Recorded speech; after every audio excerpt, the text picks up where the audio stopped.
میرا نام رضا ہے، میں کراچی میں رہتا ہوں، میری عمر 20 سال ہے۔ یہ میری کہانی اسی دن شروع ہو گئی تھی جس دن میں کالج گیا۔ کالج میں ایک لڑکی ہے جس کا نام نینا ہے۔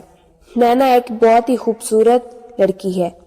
وہ کالج کی کیمسٹری لیب میں ہوتی ہے اور بچوں کے پریکٹیکل میں کوئی بھی مسئلہ ہو تو وہ حل کروا دیتی ہے۔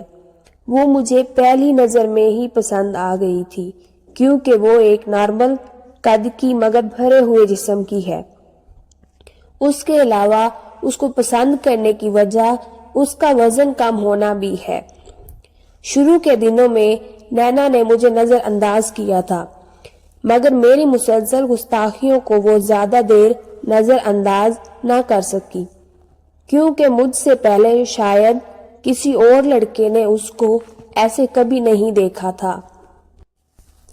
آہستہ آہستہ وہ بھی میری طرف مائل ہونے لگی تھی اور جب بھی میں لیب میں آتا تو وہ مسکراتی ہوئی نظر آتی اور میرا اس پیاری سی مسکراہٹ کے ساتھ استقبال کرتی تھی اور اس کا رویہ میرے ساتھ نرم ہو گیا تھا۔ اس دوستی کے چلتے نینا میری پڑھائی میں بھی مدد کرتی تھی۔ اس کی وجہ سے میری کیمسٹری بھی اچھی ہو گئی تھی۔ جب وہ پڑھاتی تھی تو میں اس کو ہاتھ سے چھو لیتا تھا تو بھی وہ مجھے کچھ نہیں کہتی تھی۔ ایک دن میں نے اس کو اپنی حالت بتائی تو اس نے بولا کہ تم 2 بجے کے بعد ادھر آ جانا۔ پھر اس نے کہا 2 بجے سے پہلے آ جانا، یہاں پر کچھ اور بھی بچے ہوں گے، میں ان کے سامنے تمہیں نہ کر دوں گی، مگر تم بار بار التجا کرنا تو میں تمہیں اجازت دے دوں گی یہاں بیٹھنے کے لیے، اور یہ بھی بول دوں گی کہ مجھے 2 بجے کے بعد روم لاک کرنا ہوگا۔ اس کے بعد تم نے جو کرنا ہے وہ کرنا۔ اب میں کلاس میں گیا پر میرا دل کسی بھی کام میں نہیں لگ رہا تھا۔ جیسے ہی 2 بجے میں جلدی سے لیب میں گیا، وہاں پر پہلے سے ہی بہت کچھ بچے موجود تھے۔ میں نے ان کے سامنے منت کی کہ میرا پریکٹیکل غلط ہو گیا ہے، وہ سمجھنا ہے۔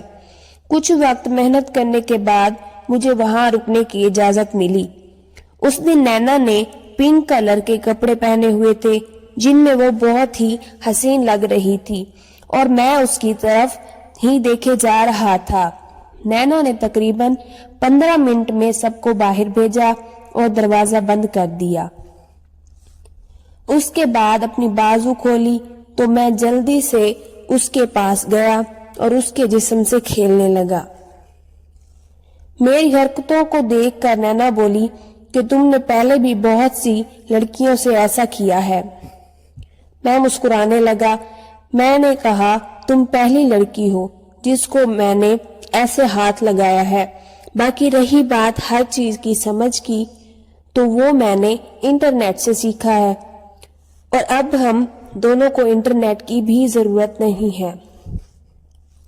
کافی دیر ہم ساتھ میں رہے اور پھر لیب کو بند کر کے چلے گئے۔ میں نے اس کو ہاسٹل میں چھوڑا اور خود اپنے ہاسٹل چلا گیا، مگر میں اب اس کی یاد میں گم تھا۔ اس کی یاد مجھے مسلسل بے چین کر رہی تھی۔ میں اس کی یاد میں کھویا ہوا تھا۔ وہ راستے میں میرے سینے پر اپنی انگلیاں پھیرتی ہوئے آئی تھی، جو کہ مجھے یہ حرکت اس کے اور بھی قریب کر گئی تھی۔ اب میں اس کو مسلسل اپنے پاس